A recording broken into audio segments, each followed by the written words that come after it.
Mutiara tidak pernah menyangka kalau niatnya untuk datang ke Jakarta ini justru harus menemui jalan terjal setiap saatnya. Setelah pada akhirnya kembali ke dalam rumahnya Aditya dan juga Rianti, justru ini membuat Mutiara pun juga punya harapan besar kalau ke depannya ia bisa menemukan tujuan yang sebenarnya, menemukan ayah kandungnya. Sesuai dan seperti apa yang diminta oleh Widuri di akhir hidupnya Widuri.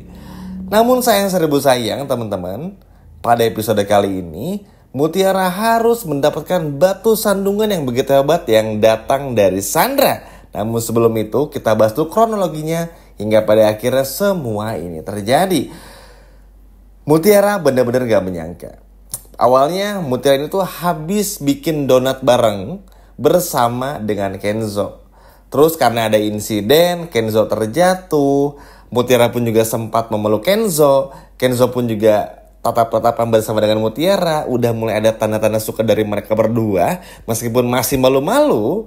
Gak lama kemudian adegan disambung dengan adegan yang lainnya. Yang memperlihatkan Kenzo yang sudah mandi dan berkumpul bersama dengan Aditya, Aurel maupun juga Rianti. Di meja makan tersebutlah yang membuat Mutiara pun juga seakan-akan seperti melihat langit dan bumi antara kehidupan dirinya dan juga kehidupan dari Kenzo, Aurel beserta keluarga.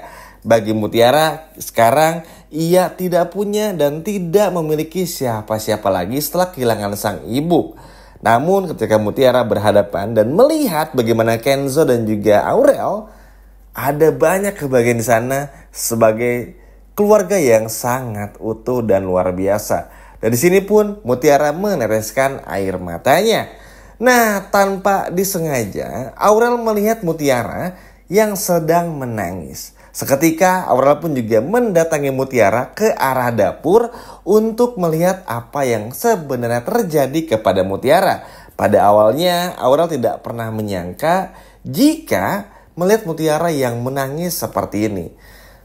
Mutiara pun juga menjawab, ia menangis karena terharu melihat keutuhan rumah tangga dan keluarga besar dari Aditya, Rianti, Aurel maupun juga Kenzo. Tapi karena Aurel merasa ada yang janggal, akhirnya Aurel pun juga meminta kejelasan lagi dan meminta Mutiara untuk jujur sejujur-jujurnya.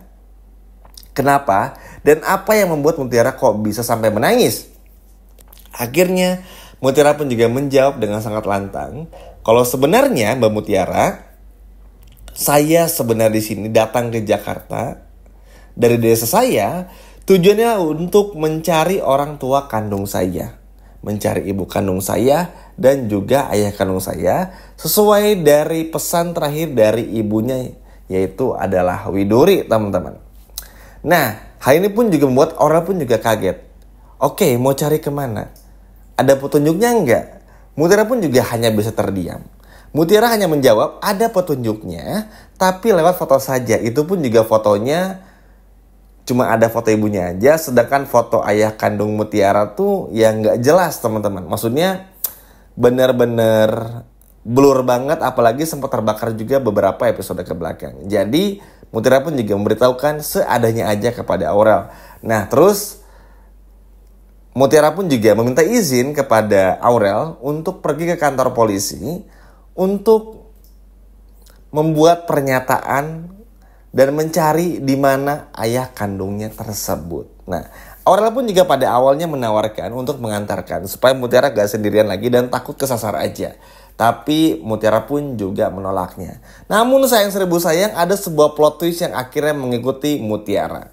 Ya, ternyata ketika Mutiara dan Aurel berbicara dan mengobrol, teman-teman, bibi yang menyebalkan itu adalah Binunu ternyata memandangi dan menyaksikan betul alias menguping apa yang dibicarakan oleh Mutiara dan juga Aurel. Hingga pada akhirnya Nunu pun juga langsung menyampaikan semua ini kepada Rianti. Udah pasti, teman-teman. Lalu gak lama kemudian Mutiara pun juga meminta izin langsung kepada Rianti untuk pergi. Ya, pada kesempatan kali ini teman-teman pun juga nanti bisa menyaksikan sendiri. Rianti udah tahu. Rianti hanya berkata, mau kantor polisi ya? Mau nyari orang tua kandung ya? Loh kok tua? Loh kok tahu nih? Ya, Rianti hanya berkata, saya tahu semuanya dan saya punya telinga di mana-mana di rumah ini. Kurang lebih kayak gitu ya perkataannya. Dan ini pun juga bikin Mutiara terdiam. Akhirnya Mutiara pun juga pergi dan memutuskan untuk datang ke kantor polisi. Pada awalnya semua baik-baik aja hingga pada akhirnya datanglah Sandra ke rumahnya Kenzo dan menawarkan sejumlah uang yang cukup fantastis kepada pembantu yang nyebelin, yaitu adalah Nunu. Pada kesempatan kali ini, Sandra meminta apapun informasi yang penting, asalkan bisa mengusir ubur-ubur Mutiara, Sandra bakal melakukan apa saja. Wah, jahat banget ya. Udah sering bilang ubur-ubur, jahatin terus Mutiara. Nampaknya nggak ada rasa kasihan yang muncul dan datang dari Sandra kepada Mutiara. Jadi sampai momen ini tuh bener-bener gila benar teman-teman. Semua cara dilakuin untuk menyingkirkan Mutiara. Tapi tentu aja karena Mutiara belum tahu, Mutiara pun juga udah go ahead aja. OTW lah Mutiara ke kantor polisi. Namun sepertinya Dewi Fortuna ini belum memihak kepada Mutiara. Ketika datang karena fotonya nggak jelas, ngeblur dan hampir tidak bisa dikenali, akhirnya polisi pun menyerahkan Mutiara untuk memperbaiki dulu fotonya di sebuah tempat.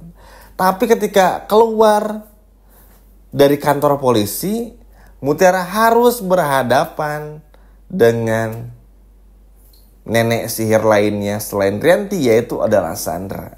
Tanpa banyak basa-basi, Sandra pun juga langsung merebut, mengambil foto yang sedang digenggam oleh Mutiara. Yang mana foto tersebut adalah ibaratnya itu kayak apa ya? Kayak clue terakhir, petunjuk terakhir bagi Mutiara untuk bisa tahu siapa ayah kandungnya. Memang Mutiara tuh tinggal di rumah Aditya, di rumah Rianti, yang mana ya Aditya sama Rianti ini itu adalah kedua orang tua mereka, teman-teman. Tapi kan tetap saja ini kan sulit untuk supaya sama-sama tahu nih. Karena sama sekali nggak ada clue-nya. Ujung-ujungnya ya Rianti menganggap Mutiara sebagai orang yang dibenci Rianti, Aditya menganggap Mutiara ya sebagai ART aja. Begitupun juga Mutiara menganggap Aditya sebagai majikan, kepada Rianti pun juga sama. Jadi sulit bagi mereka bertiga ini untuk saling terkoneksi, saling tahu satu sama lainnya. Sehingga petunjuk satu-satunya yang justru malah dirobek oleh Sandra benar-benar menghancurkan hati dari Mutiara. Dan Mutiara pun juga hanya bisa terdiam. Bahkan sebelum dirobek teman-teman, Mutiara tuh harus sampai mengejar mobilnya Sandra, menggunakan sepeda motor, ikut nebeng di bonceng. Dan pada akhirnya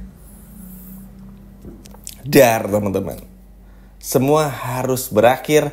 Mutiara pun juga tertunduk lesu, bahkan sampai berlutut menangis di bahu jalan, bahkan di jalan raya. Wah, ini sih benar-benar begitu menyakitkan bagi Mutiara. Bayangin, petunjuk terakhir aja sampai coba untuk dihancurkan. Mutiara pun juga akhirnya mengambil serpihan foto yang bisa Mutiara ambil sebagai kenang-kenangan. Mutiara sadar dengan hancurnya foto ini akan semakin sulit bagi Mutiara untuk menemukan petunjuk-petunjuk berikutnya. Tapi Mutiara nggak akan pernah menyerah karena Mutiara pun juga yakin bisa bertemu sesegera mungkin dengan ayah kandungnya. Wah, ini sih bakalan seru banget ya di episode ke-14 bakal seperti apa. Wah, kalau menurut teman-teman kira-kira Sandra nih harusnya diapain ya? Coba, kalau menurut teman-teman gimana? Apakah laporin ke polisi, dijailin atau dijahatin lagi nih? Boleh komen di bawah. Sekian video dari Mimin dan sampai jumpa lagi di video berikutnya. Dadah.